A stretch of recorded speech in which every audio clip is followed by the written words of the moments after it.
হ্যাঁ, 12 তারিখে ভোট। এই ভোটে ধানের শীষকে জয়যুক্ত করতে হবে। কারণ এক মিনিট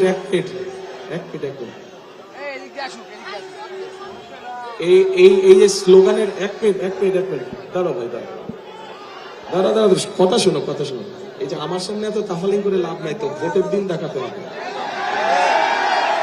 আমার সামনে তাফালিং করে লাভ আছে কোনো? ভোটের দিন জয়যুক্ত হয়ে এসে দেখাতে হবে, তখন বুঝবো এই শক্তিটাকে ভোটের দিন দেখাতে হবে। হ্যাঁ, আচ্ছা, এখন কথা হচ্ছে একটা ব্যাপারে সতর্ক থাকতে হবে। কোন সেই ব্যাপার? এই যে এই মঞ্চের পাশে ছোট্ট একটা মঞ্চ আছে, মঞ্চে কিছু মানুষ বসে আছে এবং তাদের পিছনে একটা ব্যানার আছে। ওই ব্যানারটায় লেখা আছে গুম খুন জুলাই আগস্টের আন্দোলনে আহত শহীদ পরিবার। কথাটার অর্থ বুঝেছেন আপনারা?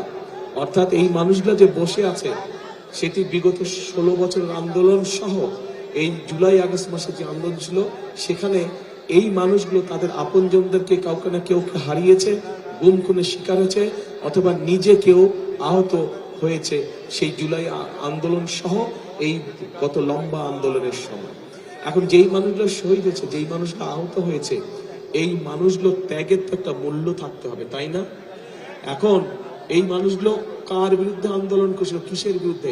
ওই যে আপনারা 12 তারিখে যে ভোট দিবেন, ওই ভোটের অধিকার আপনাদের কাছ থেকে, বাংলাদেশের মানুষের কাছ থেকে এক পক্ষ কেড়ে নিয়েছিল এবং তাদের বিরুদ্ধে আন্দোলন করতে গিয়েই এই পরিবারগুলো তাদের আপন জনদেরকে হারিয়েছে অথবা বিভিন্নভাবে নিজেরাও নির্যাতিত হয়েছে, অত্যাচারের শিকার হয়েছে। এখন প্রিয় ভাই বোনেরা, ওই ষড়যন্ত্র কিন্তু এখন শেষ হয়নি। একটা তো পালিয়ে গিয়েছে দেশ থেকে, কিন্তু আরেকটা পক্ষ আছে যারা, এই দুই পক্ষ আবার আগে থেকে একসাথেই ছিল। এই দুই পক্ষ কিন্তু বিভিন্ন সময় একসাথেই ছিল, তলে একসাথেই ছিল। গত 16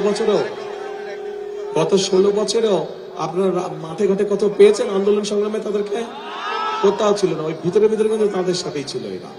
আচ্ছা, তো এখন এরা আবার ষড়যন্ত্র শুরু করেছে বিভিন্ন রকম। এখন আপনাদেরকে চোখ কান খোলা রাখতে